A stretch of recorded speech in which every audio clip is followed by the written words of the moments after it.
Hello, and let's talk about the protests in Delhi. The Indian government may be completely focused on impressing Donald Trump, but the people of Delhi have something else on their minds. The weekend saw protests breaking out in several parts of the city over the CAA, NPR and NRC. As we know, continuous protests have been going on in many parts of Delhi for months, the most famous site being Shaheen Bagh. And there have been many who have been wondering how long will this momentum last. The weekend's protests demonstrated that this issue is going to go nowhere, and that there is no wall that the government can build which can hide this issue. Over the past few hours, we have also got reports of violent mobs in many of these sites, causing violence and provocations. The police response to many of these incidents was also brutal. There were incidents of lathi charge and tear gas being fired. We'll be discussing this in detail, but first, here is a look at some footage from the protests yesterday. Actually देखिए, आपको भी पता है NRC और CA को लेकर और दूसरा जो आरक्षण को लेकर हमने ये मिल करके ये फैसला लिया था कि हम आज भारत बंद का कॉल देंगे, तो भारत बंद है। और उसी के साथ जैसे कि एनआरसी और सीए का प्रोटेस्ट तो हमारा जारी ही रहेगा और जारी ही है। लेकिन हमारे साथ जो दलित हैं, हिंदू भाई, सभी लोग आप देख रहे होंगे, सभी लोग आकर के हमारे साथ जुड़ रहे हैं, क्योंकि उनको भी पता है कि ऐसा जो हमारा फंडामेंटल राइट्स है, जो हमारा मानव अधिकार है, जो कानून हमें अधिकार देता है, उसके साथ कैसे कोई भी गवर्नमेंट आकर छेड़छाड़ कर सकती है। और आप सेंट्रल गवर्नमेंट से जब पूछा जाता है तो बोलते हैं कि स्टेट गवर्नमेंट जो है, राज्य की सरकार ये फैसला लेगी, तो आप ये फैसला राज्य सरकार पर क्यों छोड़ रहे हैं? सुप्रीम कोर्ट इस पर ध्यान से काम करे और वो ये फैसला ले कि ये जो मानव अधिकार है, ये जो फंडामेंटल, आप रिजर्वेशन की बात करें। जी, मैं उसी की बात कर रही हूँ। तो रिजर्वेशन के ऊपर देखिए, ये उनको सोचना पड़ेगा, जो मानव अधिकार है उसको ऐसे राज्य सरकार पे नहीं छोड़ सकते। ये फंडामेंटल कानून जो अधिकार देता है उस पर सोच विचार करना पड़ेगा और अपनी राय उनको बदलनी पड़ेगी। राज्य गवर्नमेंट इस पर फैसला नहीं लेगी। ठीक है, फिर भी वो लोग लाठी चला रहे हैं, हमारे मोबाइल छीन लिए गए, हमारे साथ बदतमीजी करी गई, जहाँ मतलब इस तरीके से पकड़ रहे हैं कि हमें अच्छा नहीं लग रहा है। तो ये चीज़ हमें बिल्कुल भी उनकी पसंद नहीं है। हम अपने उसके लिए गए थे ना, हमारा हक है जी, संविधान बचाना हमारा हक है। कहीं से कोई इरादा किसी का कहीं कोई ऐसा था, बिल्कुल हम लोग बैठने वाले थे कि अब अंदर आके बैठ जाएंगे। यहाँ अनाउंस में ये हो रहा था कि अब बैठने जा रहे हैं।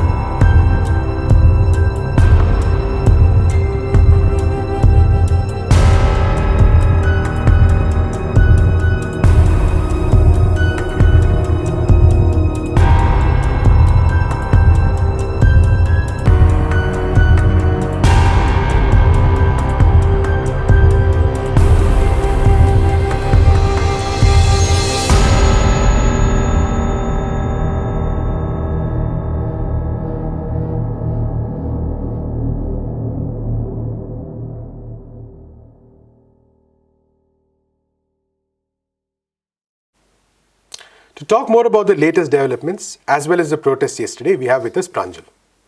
Pranjal, thank you for joining us. Pranjal, so could you first talk about what is the latest information we've received? We understand that Newsclick's reporters are on the ground at many of these sites, and what is happening right now? See, till now we have sent one reporter to Chandbagh, an area that is in east part of the Delhi, where the sit-in protest has been going on for 30 days, close to 30 days. Another reporter is on his way to Maujpur and Zafrabad area, where the mobilization actually started on Saturday night. Right. As per the reports which we have got till now, we don't have details of it, but our reporter in our last call has told us that close to a group of 50 to 100 people having lathis in their hands are chanting offensive slogans and are on a basically quote-unquote rampage mode. And there has been a report of stone pelting. I think there are visuals available. We haven't verified those visuals, but there are visuals available of few vehicles being torched to fire. So this is what is happening right now. Right. But as I said, we really don't have details of it. We're trying to get in touch with our reporter, and as soon as things develop, we'll get back on it. So to take a step back and look at the protests over the weekend, like we said, we've seen some protest sites which have been going on where the protests have been going on for quite some time. And there's also the case of Shaheen Bagh, where the court itself seems to be pushing for some sort of, not maybe, some sort of a compromise at least. But now we have new protest sites breaking out. So what is also, could you talk a bit about the context of these protests also, the news sites especially? First of all, let's look at how the protest started yesterday and why did it start. The Bhim Army had given a call for a nationwide bandh, one on the issue of reservation, which the Supreme Court had passed its judgment close to a week or 2 weeks back. But the kind of mobilization that has happened has also happened because these multiple protest sites in Delhi, I think I can name 7 or 8 of them at least, have been going on for months, at least a month. Starting from Shaheen Bagh, Chand Bagh, Hosrani, Maujpur, Zafrabad started on Saturday night. Then you have Majboor Colony, Turkman Gate, all these things. Now, there's a group of women, a large group of women sitting on protest and raising just one question that you can't take our constitutional rights back from us and you can't ask us to prove our citizenship when our years and years of our generations have stayed here, right? So that's the basic concern that I get from people when I was reporting from Hosrani yesterday. Now, when this has been happening and there has been no response from the government, apart from what Supreme Court is trying to do in Shaheen Bagh, and the government has been pushing that this area, that road should be vacated. However, Wazahat Habibullah, one of the interlocutors, has also submitted an affidavit in the Supreme Court saying that the road blockade is not due to the protesters, it's due to the Delhi and the Uttar Pradesh police. Right. So when all these things are happening and there's no dialogue happening with the protesters, on the call of Bhim Army, they got a chance to actually come out on streets and assert their demands. Right. So this is what my personal understanding is. This is what has happened and why all of suddenly this protest has broken out in different parts of Delhi. But Prasanth, before we move further, let's make one thing very clear, because I was also reporting from Hosrani and I was coordinating with all the 6 reporters who we had in Delhi yesterday. The protesters were very clear. We are not going to cause any harm to people. We are not going to cause any harm to public property and roads. We just want a fair dialogue. And there was a continuous appeal of peace which was being made from all the platforms that protesters were there. Right. So this we have to keep in mind. There was no provocation on part of the protesters. Right. And the last couple of days have been especially significant because we are also seeing a counter mobilization, so to speak, and a very aggressive one. Right. And we hadn't seen so much of this prior to the election. There were more instances of so-called lone gunmen coming out and creating this thing. But what we are seeing now is something slightly different. Is that the sense you're getting also? See, definitely, I agree with you there. But when you have 100 people and somebody like Kapil Mishra, who fought elections on a BJP ticket, coming out in Maujpur and saying that you have 3 days to vacate the road, otherwise we will do what we want to do. That's a very clear message that he has given. Now the question is the Home Ministry, the police department in Delhi comes under the Home Ministry, which is the central government, and Amit Shah is the Home Minister. Now there could be various questions that could be asked. Is the Home Ministry, Delhi Police and government giving tacit support to it? We don't know. Why are they not speaking anything on it? We don't know. So this silence that is there, that is something which is really worrying. Right under your nose, all these things are happening. And let's not take sides. I'm not taking any sides. When there are reports of alleged stone pelting, reports are there that this happened from both the sides. Right. Now, if Delhi police is there, if you are, as we have seen in the past 1 month, that on protest side, they have usually arrested youths, primarily Muslim youths, when they were protesting, then it's also your responsibility to arrest these people who are shouting offensive slogans. They have lathis in their hand. It's a clear evidence. Why no action is being taken on that? Is there a continuous push that is being made after election to polarize the issue a bit more? I think definitely yes. This can clearly be seen as a attempt to polarize this entire issue and actually portray in a manner that, okay, this is a section of people who are against CAA, but it's only a small section. And instead of raising their demands, they're causing more harm to public property and the day-to-day running of the city.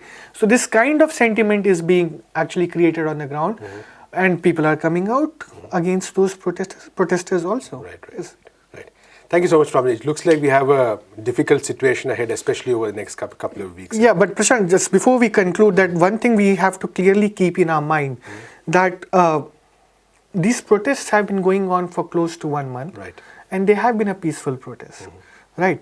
So this entire rumor mongering that has been happening on social media, WhatsApp, Facebook, if you scroll through it, that how people are saying provocative things that we'll get this done in 3 days, we'll get all of it clear in 2 days. So it's a clear attempted effort from one section of the society, clearly right wing, which has been doing it. Has there been any response from the side of protesters? No. They have been continuously raising sane voices saying that we are fighting for the constitution and will fight it in a non-violent, peaceful way. Absolutely. And that's the appeal that they have been making. Right. Thank you so much, Prasanth. Moving on to our next story, if you were disappointed that we were not going to talk about the Trump visit, don't be, because there's no way we're leaving out the Donald on this show.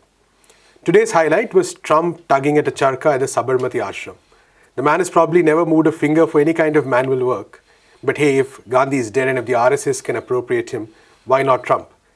On a more serious note, activists and concerned citizens staged a protest in New Delhi on a call given by the All India Peace and Solidarity Organization, one of the few voices of sanity in these times. Here is some footage from the protests. The All India Peace and Solidarity Organization is organizing the protest today. Basically, for many reasons. One, to expose the ideological affinity between Modi and Trump. They share similar ideological traits. One, which is anti-worker. Both of them are reforming labor laws. It might be the federal government at the states in the United States, or it is a parliament in India. They are against the indigenous people. They are against the growth of indigenous agriculture. They are against the public ownership of patents. They are against the free availability of medicine. So these are some of the traits that they share on economic issues. Apart from that, both of them share an inherent bias against women, against Muslims. They share Islamophobia, and they are against migrants. So it is for these reasons that we are organizing protests throughout the country. Apart from the reasons why Indians should oppose Trump's visit, we have a big international responsibility also to fulfill. One, Trump is against all the sovereign countries asserting for their own rights. आज America चाहता है कि हिंदुस्तान अफगानिस्तान में अपनी force लेके जाए और वो वहां से विड्रॉ कर रहा है। लड़ाई का माहौल पाकिस्तान हिंदुस्तान के जो लड़ाई भी होती है उधर F-16 ये बॉम्बर्स दे रहा है और हिंदुस्तान को भी इधर हथियार खरीदने पर मजबूर कर रहा है। अगर हिंदुस्तान एक गैर हुक्मरान अगर रूस से या और दूसरे मुल्कों से हथियार लाते हैं जो लेटेस्ट टेक्नोलॉजी के ऊपर बेस्ड है या जो टेक्नोलॉजी भी ट्रांसफर करते हैं, उनकी बजाय अमेरिका ये डिक्टेट कर रहा है कि आप अपने अधिकार जो हथियार हैं आप इन मुल्कों से नहीं खरीदोगे, क्योंकि वो चाहता है कि उसकी जो अलायंस है वो ऐसे बढ़े जिससे कि चाइना, रशिया और जो दूसरी कंट्रीज हैं उनके साथ जो वॉर का खतरा है सबसे बड़ा। याद रखिए, जनता के हित में है शांति। हम चाहते हैं कि दुनिया के अंदर पीस हो। हम पीस एंड सॉलिडेरिटी की बात करते हैं। हम चाहते हैं कि दुनिया के अंदर वॉर नहीं हो। अगर वॉर होगी या लोकल वॉर भी होगी तो उसका नुकसान सबसे ज्यादा गरीब जनता को होगा। And staying with the theme, last week saw a development which, while expected, was nonetheless strange and even confusing. The United States and the Taliban struck a ceasefire deal, which is a prelude to a full-fledged peace agreement. Yes, you heard that right, the US and the Taliban. The very same Taliban which the US helped drive out of power 19 years ago as part of the war on terror. A lot of blood has flown under the bridge since then, but it looks like the old enemies are now partners.